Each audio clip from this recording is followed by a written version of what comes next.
পৃথিবীর মানচিত্রে আর্কটিক একসময় ছিল বরফে ঢাকা নির্জন ও দুর্গম এক অঞ্চল, কিন্তু জলবায়ু পরিবর্তনের কারণে সেই বরফ দ্রুত গলছে, আর এর সঙ্গে পাল্টে যাচ্ছে ভূ রাজনীতির সমীকরণও। বর্তমানে আর্কটিক শুধু বিজ্ঞানীদের নয়, বরং বিশ্বের পরাশক্তিগুলোরও নজরের কেন্দ্রে।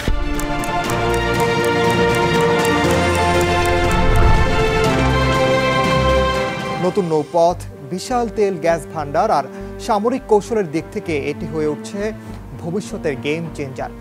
এখানেই আছে বিশাল সম্পদের ভান্ডার, যা পেতে মরিয়া সবাই। কি আছে আসলে এই অঞ্চলে, ভূ রাজনৈতিক গুরুত্বই বা কি, তাই জানাবো এবারের দৃশ্যপটে। সঙ্গে আছি আমি, ওমর ইনাল।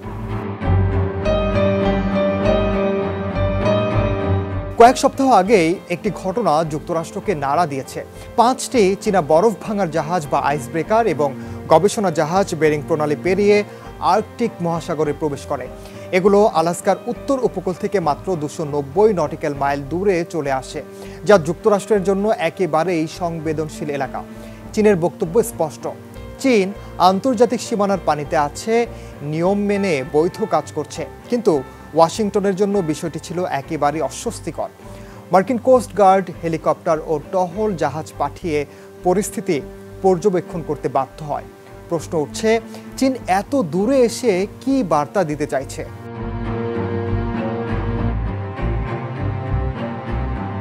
এই সময়েই রাশিয়ার প্রেসিডেন্ট ভ্লাদিমির পুতিনের বক্তব্য আরও কৌতূহল বাড়িয়েছে।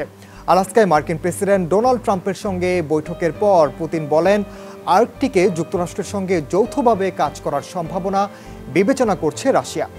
এমনকি আলাস্কার উদাহরণও টেনে আনেন পুতিন। কিন্তু এর উল্টো দিক হলো, মস্কো আবার চীনের সঙ্গে আর্কটিকে বৈজ্ঞানিক অভিযানে নেমেছে। অর্থাৎ রাশিয়া একদিকে পশ্চিমাদের সঙ্গে সম্পর্ক উন্নয়নের ইঙ্গিত দিচ্ছে, আবার অন্যদিকে বেইজিংকে পাশে পাওয়ার চেষ্টা করছে।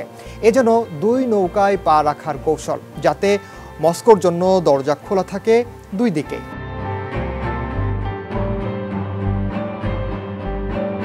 চীন কিন্তু আর্কটিকে হুট করে আসেনি। তারা বহুদিন ধরেই নিজেদের নিকট আর্কটিক রাষ্ট্র বলে পরিচয় দিচ্ছে, যদিও ভৌগোলিকভাবে আর্কটিকে তাদের কোনো অংশ নেই। বেজিং এরই মধ্যে বিশ্বের সবচেয়ে বড় মেরু গবেষণা বহর গড়ে তুলছে। প্রতি বছর তারা একাধিক গবেষণা মিশন চালায়, যেখানে জলবায়ু ও পরিবেশ গবেষণার পাশাপাশি প্রযুক্তি ও কৌশলগত তথ্য সংগ্রহ করা হয়। চীনের লক্ষ্য দীর্ঘমেয়াদী, বরফ গলে গেলে যে নতুন বাণিজ্যিক নৌপথ খুলবে তার সুবিধা আগে ভাগেই নিশ্চিত করা। আবার তেল গ্যাসের ভান্ডারে প্রবেশাধিকার পেতেও তারা মরিয়া হয়ে উঠেছে। এক কথায় চীন চাইছে আর্কটিকে বড় একটা স্থায়ী খেলোয়াড় হয়ে ওঠা।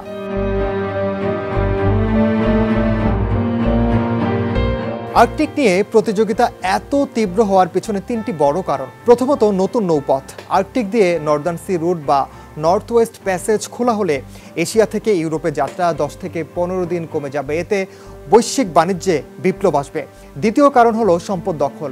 মার্কিন জ্বালানি দপ্তরের হিসাব অনুযায়ী আর্কটিকে এখনও অজানা তেলের 13% আর প্রাকৃতিক গ্যাসের 30% লুকিয়ে আছে। যারাই দখল পাবে তার শক্তি বহুগুণ বেড়ে যাবে। আর তৃতীয়ত হলো সামরিক প্রতিযোগিতা।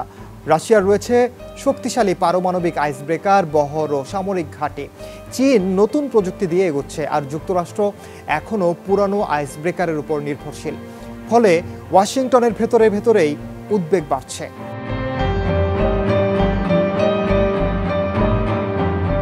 যুক্তরাষ্ট্রের জন্য পরিস্থিতি অস্বস্তিকর। যদি তারা চীনের উপস্থিতি নিয়ে প্রতিবাদ করে, তবে তাদের নিজের ফ্রিডম অফ নেভিগেশন নীতি প্রশ্নবিদ্ধ হয়ে যাবে, যা মার্কিন নৌবাহিনী দক্ষিণ চীন সাগরে ব্যবহার করে থাকে। আবার যদি নীরব থাকে, তবে চীন ও রাশিয়ার উপস্থিতি আর্কটিকে নতুন বাস্তবতা হিসেবে প্রতিষ্ঠিত হবে। এই দ্বিধা কাটাতে ওয়াশিংটন নতুন আইস ব্রেকার তৈরির প্রকল্পে বিনিয়োগ করছে, সামরিক টহল বাড়াচ্ছে, আর আন্তর্জাতিক মঞ্চে আর্কটিক সহযোগিতার নতুন নীতি খুঁজছে।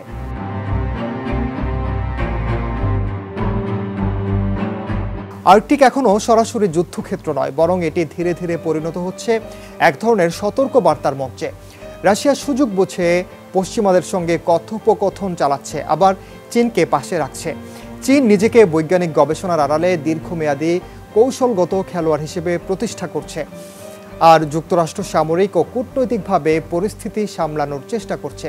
সবচেয়ে বড় প্রশ্ন হলো, আর্কটিক কি হয়ে উঠবে মহাশক্তির ঠান্ডা যুদ্ধের নতুন ফ্রন্টলাইন, নাকি জলবায়ু পরিবর্তনের বিরুদ্ধে বৈশ্বিক সহযোগিতার ক্ষেত্র? ভবিষ্যতের উত্তর লুকিয়ে আছে এই বরফ গলতে থাকা সমুদ্রে।